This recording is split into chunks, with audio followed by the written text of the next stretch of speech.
Keren. Rasa blueberry. Dia tak sadar, tatapan orang tuanya berubah. Tiba-tiba ada keributan di luar. Ayahnya memeriksa apa yang terjadi. Sesaat kemudian, angkat tanganmu, kami sudah tahu semuanya. Ayah, apa yang Merek lakukan di sini? Loli mulai ketakutan. Saat melihat wajah ayahnya, dia tak percaya orang tua sendiri sudah mengkhianatinya. Loli kecewa, dia melarikan diri. Tapi polisi sudah datang. Akhirnya Loli ditangkap dan dipakaikan kalung. Walau memiliki kekuatan super, dia sangat sedih sebab orang tua sudah mengkhianatinya. Tapi untungnya, setelah diselamatkan oleh Rani, dia akhirnya bisa bebas. Tapi tetap saja masih tak bisa lepas dari rasa sedihnya. Sejak tiba di markas, dia tak pernah bicara. Ini masalah besar. Dialah yang bisa menyelamatkan kehidupan mutan. Apa yang harus kita lakukan? Dia sudah dikurung bertahun-tahun. Ya, semua itu pasti mempengaruhi pikirannya. Tak perlu dibayangkan. Kita bisa melihatnya sendiri. Mereka lantas melihat apa yang pernah terjadi di penjara itu.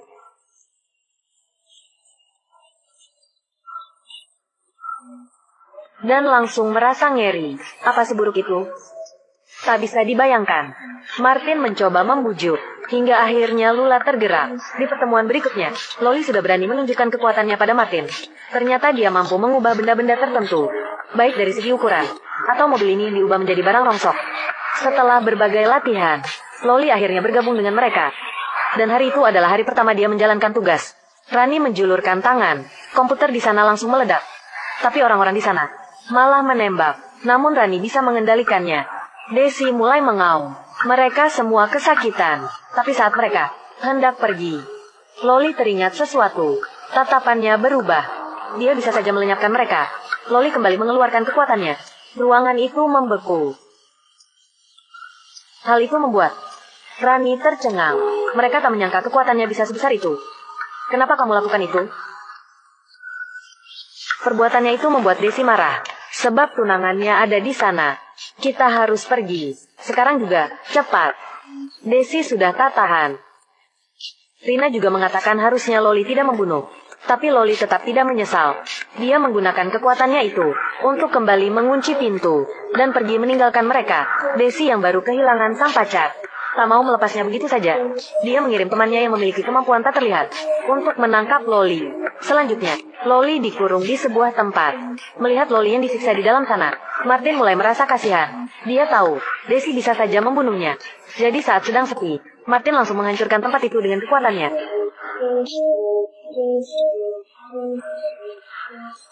Awalnya dia ingin membawa Loli sejauh mungkin. Tapi Loli malah berkata, sayang, Desi sudah menangkapku. Dia pasti akan menemukan kita. Saat itu lift terbuka.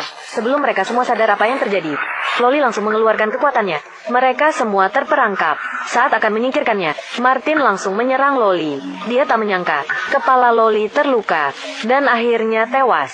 Martin melihat kekasih yang terbunuh di tangannya sendiri. Dia kembali mengingat kenangan indah mereka.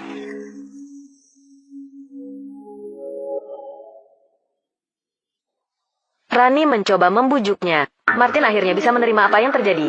Oke, kita akan menyelamatkan semua warga di sini. Bangsa kita disiksa, dipakaikan kalung. Awalnya, gadis-gadis pembaca pikiran itu berjumlah 5 orang. Agar mereka menurut pada perintah. Setiap kali memberikan tugas, Markas akan mengambil 2 orang dari mereka sebagai sandera. Padahal mereka sangat baik. Tapi karena sudah muak dengan itu semua, mereka akhirnya membunuh. Dokter menyuruh mereka meretas otak mutan lagi. Begitu akan mengaktifkan kekuatan. Mutan di hadapannya langsung kesakitan. Dan memohon mereka untuk berhenti. Mereka merasa kasihan dan mengakhirinya. Bahkan meminta dokter untuk membebaskan mutan tersebut. Tapi si dokter malah tidak setuju. Bahkan kembali mengancam mereka. Apa kalian peduli pada keluarganya? Atau keluarga kalian sendiri? Mereka langsung mengganas. Sebelum memakai kalung itu membalik, mereka mengendalikan penjaga untuk menembak dokter. Tembak dia. Meski mereka bisa bebas, tapi 2 saudara mereka malah tewas. Mereka juga bisa merasakan rasa sakitnya. Sejak saat itulah mereka mulai membunuh. Ingat, dengan cara merasuki pikiran target. Aku bersumpah demi ibuku. Aku tak akan membocorkan soal kalian pada orang lain. Bagus kalau begitu, tapi kau harus meyakinkan kami. Sana jalan, Tuan Harry. Iya, aku akan pergi.